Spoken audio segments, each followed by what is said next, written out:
त्याच्यानंतर आलं त्रेतायुग. ह्या त्रेतायुगात देव आणि दानव एकाच प्रांतात राहावं लागले. म्हणजे राम एकच प्रांत आणि श्रीलंकेत रावण तो सुद्धा, लंकेत रावण तो सुद्धा एकच प्रांत. त्यानंतर द्वापारयुग, देव आणि दानव एकाच घरात वावरात लागले. श्रीकृष्ण ज्या घरात जन्म झाला कारागृहात, त्याच गृहात त्याचा कौस मामा त्याला मारायला टपलेला होता. आणि आता ह्या कलियुगात एकाच माणसात दोन देव, देव पण असत आणि दानव पण असत. त्याच्यापैकी संजय पवार एक नंबरात लागता, लक्षात ठेवा. अरे मगाशी तुम्ही महिला वर्ग दिसल्यानंतर लगेच त्याची दिशा बदलली. म्हणालो वा, महिला वर्ग म्हणजे रूप आहे आपल्या घरातली महिला. अरे मी तर सांगतो की 3.5 शक्तिपीठापैकी ही 3.5 शक्तिपीठ आपल्या घरात आहेत. त्यामध्ये आपल्याला जन्मदाती जी आपली आई आहे ती पहिली आहे.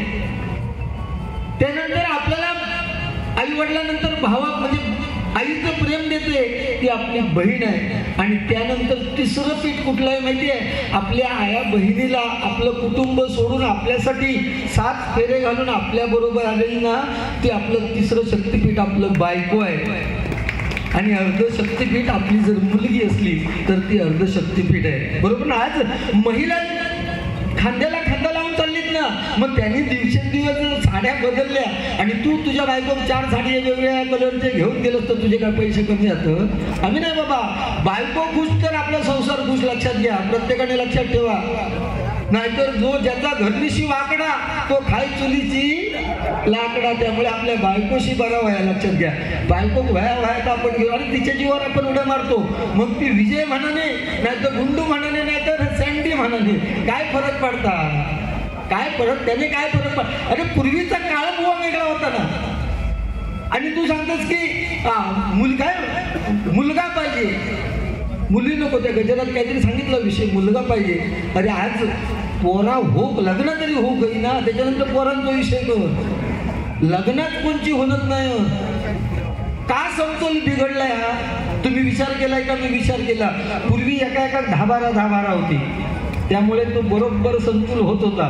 म्हणजे मुलग्यांचं बॅलन्स होता. आता मुलाच कमी झाली. व काही लोक सांगतात हम दो हमारे 1 डझन केव्हा होते, 7-8 एका होते, एका होती 10-12 एका. आणि त्या आई अजून जिवंत आहेत. म्हणजे हम दो हमारे 1 डझन, नंतर हम दो हमारे अर्धा, नंतर हम दो हमारे पाव डझन. त्याच्या अगोदर 5-6 वर्षापूर्वी हम दो हमारे 2. आता सध्या काय चालू? हम दो हमारा 1. आणि 5 वर्षांनी हम दो हमारा तळपाट. पोरात होती ना, मी सांगते. आणि 20 वर्षांनी तुमच्या पंतूला तुम्हाला दाखवावं लागणार की ह्याला लग्न म्हणतात. लग्नात होती ना. चॅलेंज लावून 40-45 ज्यांनी पार केले नाही त्यांनी त्यांचा म्हणजे असं जाऊ दे. मी देवी आपली आराधना करतोय पण मुश्किल आहे. आम्ही सुटलो होतो देवाशी, पण जे लगीन झाले ते सुटले. आता पुढे खूप कठीण दिवस येणार आहे असं लक्षात घ्या.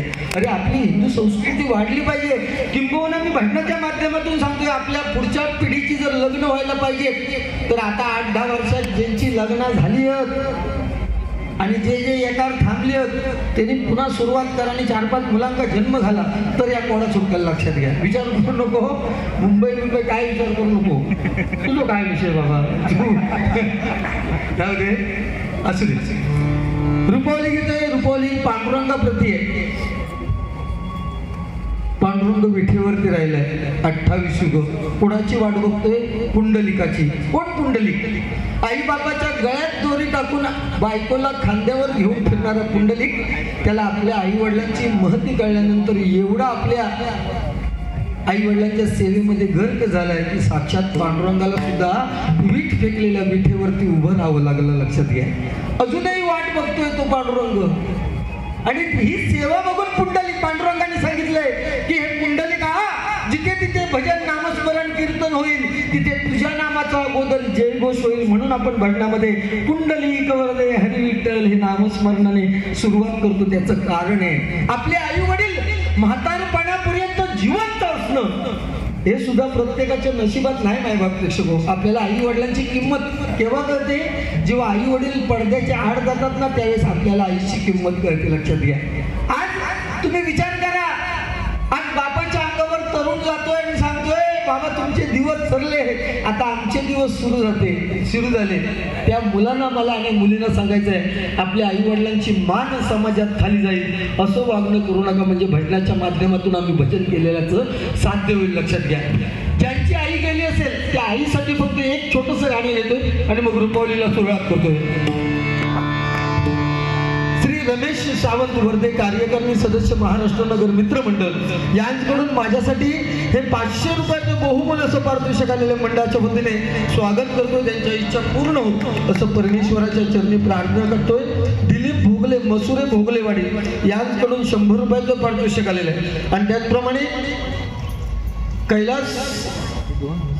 कैलास सणस, कार्याध्यक्ष, महाराष्ट्र नगर मित्र मंडळ, संस्थापक अध्यक्ष साई श्रद्धा विविध कार्यकारी संस्था, महिला बचत गटाला मोफत मार्गदर्शन करणारे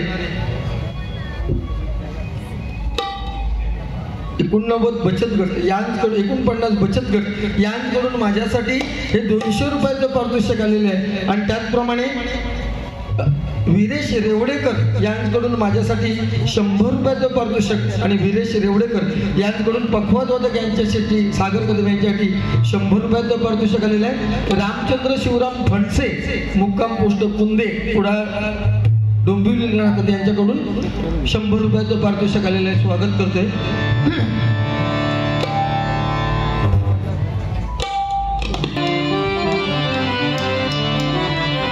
त्रिशरणाच्या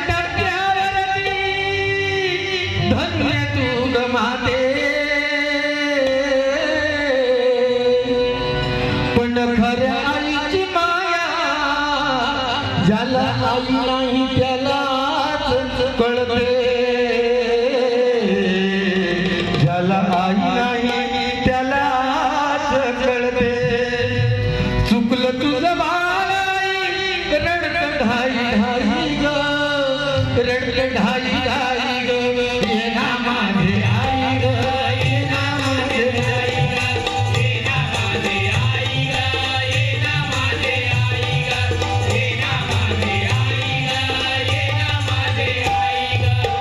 चुकलं तुझं बाळ, धाई धाई ग, चुकलं तुझं बाळ.